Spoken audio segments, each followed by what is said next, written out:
எங்கே நிற்கிறோம்னு சொன்னால் காரை நகர் துறைமுகத்தில் நிற்கிறோம். இது வந்து காரை நகர் துறைமுகம். இந்த துறைமுகத்துலேருந்து எங்கே போகலாம்னு சொன்னால் அதுவும் தெரியுது பக்கத்தில், மிக பக்கத்தில் உங்களுக்கு பாருங்கள், ஜூம் பண்ணி காட்டுறேன். அந்த தெரியுது பாருங்க, அதுதான் வந்து ஊராத்துறை துறைமுகம். அந்த துறைமுகத்துக்கு நாங்கள் கார்நகர்லேருந்து போகிறோம். அது எதில் போகிறோம்னு சொன்னால் இதில் தான் போகிறோம். இதில் பைக்கை தூக்கி ஏற்றிக்கொண்டு நாங்கள் போகிறோம்.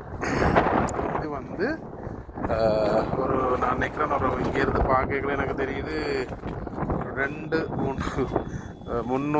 ஒரு 100-200-300 மீட்டர், கடைசி ஒரு 500 மீட்டர்னாலும் இருக்குன்னு நினைக்கிறேன். 1 கிலோமீட்டர் கூட வராது போல இருக்குது.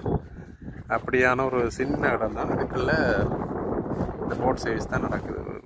இப்போ பாருங்க, இங்கே இருந்து தான் மின்சாரமே அங்கால போகுது, கடலுக்குள்ளாக தான் போகுது மின்சாரம். இது வந்து முந்தி ஓட்டின பெரிய ஒரு பாதைன்னு சொல்லுவாங்க, பெரிய ஒரு கப்பல். இப்போ வந்து இது இயக்கத்தில் இல்லை, பழுதடைஞ்சிருக்குன்னு நினைக்கிறேன்.